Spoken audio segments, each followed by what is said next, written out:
I think a lot of people are here specifically for this album because it's Yes. And this so. is the reason why I picked this album. Oh Cam god. gave me a list. What album do you want to do next week? And I'm like, I didn't know this existed. And yes, I want to do this now. All right, so the album that we are going to be discussing for this week is the brand new album "Plays Well with Others." Oh, let the image show up. "Plays Well with Others" by Jeff Goldblum and the Mildred Snitzer Orchestra. So I'm sure many of you know who Jeff Goldblum is, but Jeff Goldblum is an American actor and musician born on October 22nd, 1952. He has starred in some of the highest grossing films of his era, such as Jurassic Park and Independence Day. This album has been released on March 24th, 2023. It's his third EP with the group Jeff Goldblum and the Mildred Snitzer Orchestra, and it is a collection of traditional pop standards. Why is his backing band called the Mildred Snitzer Orchestra? He put together this jazz band and called it the Mildred Snitzer Orchestra for no reason. Mildred has nothing to do with this band. She is a friend of Jeff's parents, and he liked the sound of her name, so he named it the Mildred Snitzer Orchestra. That is totally Jeff Goldblum right there. That's just like a definition of what he is. It had no sense in the song. It just sounded good. So Eric, this thing's 6 tracks. What are your thoughts? Luton wants us to give it 11 out of 10. So I think Jeff Goldblum is amazing. He's like our modern day like Christopher Walken. Like he just has that like sense about him that you're just like, who is this guy and why does he exist? Um so I asked this on the Discord if anybody's on there, if anybody's watched his Disney special. So when Disney Plus first, and I will get to the album, but when Disney Plus first came out, a couple of their actual content from Disney was this Jeff Goldblum like interview show. So he would go like, I think the first episode was like he would go talk to people who collected sneakers, right? And then the second one episode was like, let's let's see what the gaming world is about. Like these people who go into these gaming competitions and like, like Halo or Counter-Strike or whatever, right? But he's just so awkward. Like he's just such like he has this flamboyant personality that's just like so outrageously out there that I feel like if any person was to interact with Jeff Goldblum, it would make you feel almost like uncomfortable in a way because you're just not used to that like just very obscurism. So when you sent me this message, pick an album, and I was like, I didn't know Jeff Goldblum played, and I always had this fascination of actors that actually play or sing, Mm. right? And it's just kind of like a cool little like nuance. It's like, oh, that's interesting. Why didn't you get into that? Right? Because you're actually pretty decent at it. Like Robert Downey Jr. plays the piano and Mm. sings. He does a cover of like The River. Before we move on, Bruce, yeah, do you know that John Cena plays the piano?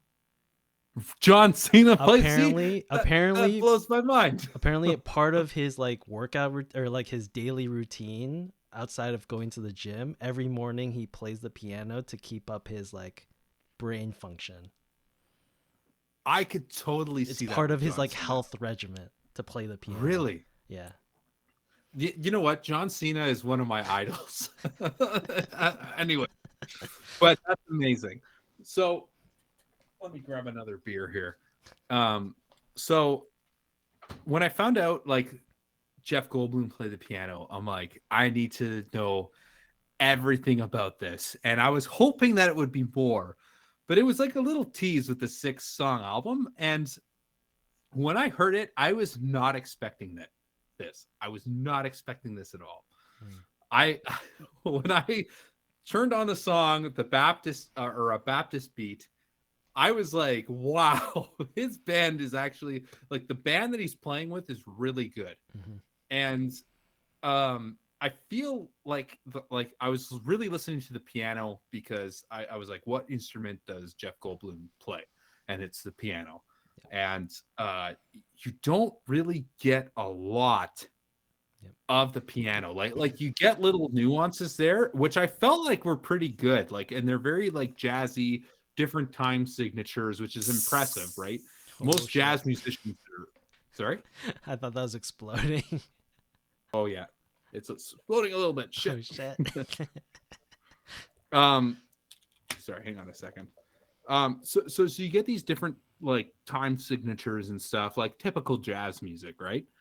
But it's when I really did a deep dive of Jeff Goldblum's like stuff, and he does some live renditions on Apple Music, which I've watched and listened to, and he's a good piano player. Mm-hmm. Yep. Like there's one song where he actually literally like just goes out into this like piano solo, and you're just like, shit, this guy can play. This guy can actually play the keys. So I was actually thoroughly impressed with this album. Because honestly, I went into this thinking it was going to be like a William Shatner kind of. Just imagine if it ended up being like that. That'd be so funny. Yeah, no, like it's a bunch of pop standards, so it's old timey music, a little bit of jazz, a little bit of pop in there. Like songs like Moon River is in there, Lazy Afternoon, so pretty standard like pieces. Kelly Clarkson features on track number 2, Don't Fence Me In Strollin'. Yeah. She does a phenomenal job. But yeah, like the one thing missing in here really is the piano. Because like Jeff Goldblum is a piano player. Yes. And it should really have been highlighted more. Which I guess that's more of a preference thing, because maybe some people are just listening to it as like a band type of experience.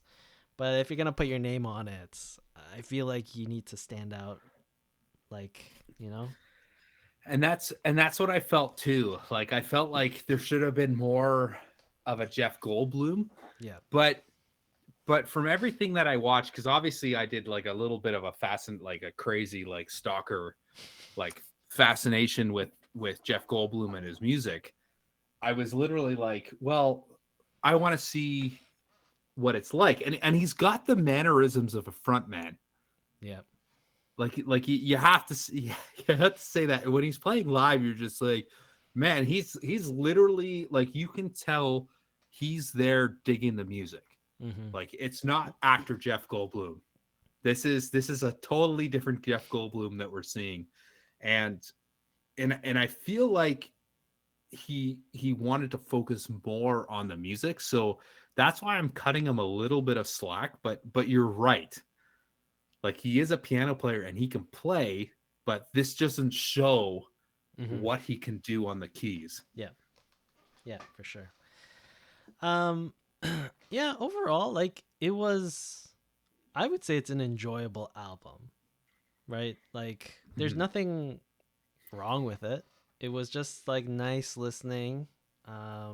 Vocal performances, when there were vocal performances, were pretty spot on, and the band plays really well. I think, and Luden's mentioning this, but like it just needed more Jeff Goldblum, to be honest, because this could have been just anyone. Like if you took Jeff Goldblum's name out of the title, it honestly could have been just anyone, any sort of pop standard band or jazz band that did this. There wasn't like a specific Jeff Goldblum element to the whole album. Like I would say, like, if I was to say you need to check out Jeff Goldblum playing the piano, I would check out his live stuff on YouTube or Apple Music, because like there's a song that he's playing and like he's like guitar player and he points at the guitar player, play, and then he starts soloing, right? So you know it's all improv, and then he's like, he goes to the saxophone player, saxophone like lets it rip, and then it's like the band kind of points at him, and then he just starts playing, but he's playing like almost like a polyrhythm here and there, and it's just like it sounds really good. And I'm like, man, like this guy can play the keys like pretty decently, right? Yeah. Or tickle the ivory, as they say. He would say Right? that. He would definitely say that. 100% he would. Yeah, but that's basically it. I mean, let's just give it our final thoughts and ratings, because there isn't, it's 6 tracks, there's not a whole bunch of material here to really discuss in depth. No, and there's not. I would give this a solid 8 out of 10. Wow, 8 out of 10. Damn. Mm-hmm.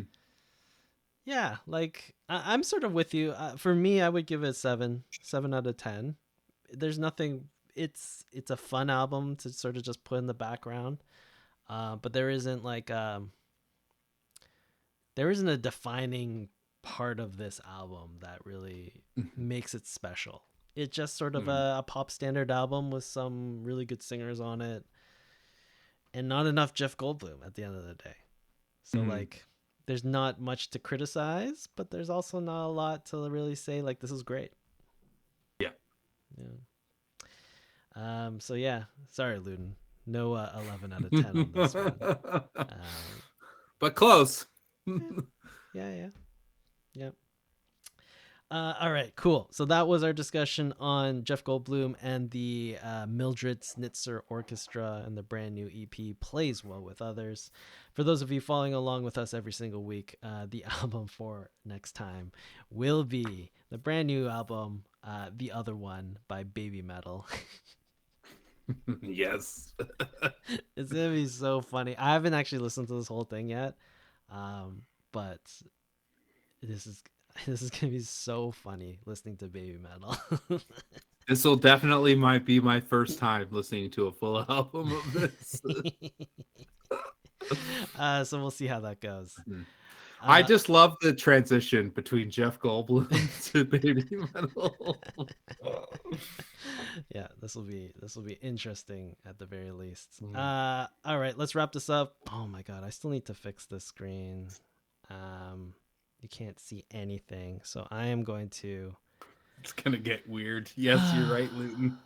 I'll just. It read is them gonna off. get weird. So we had 3 controversial statements for this week. It doesn't appear on stream correctly. I'll have to fix that. But basically, I said Pearl Jam seems like a very average rock band live.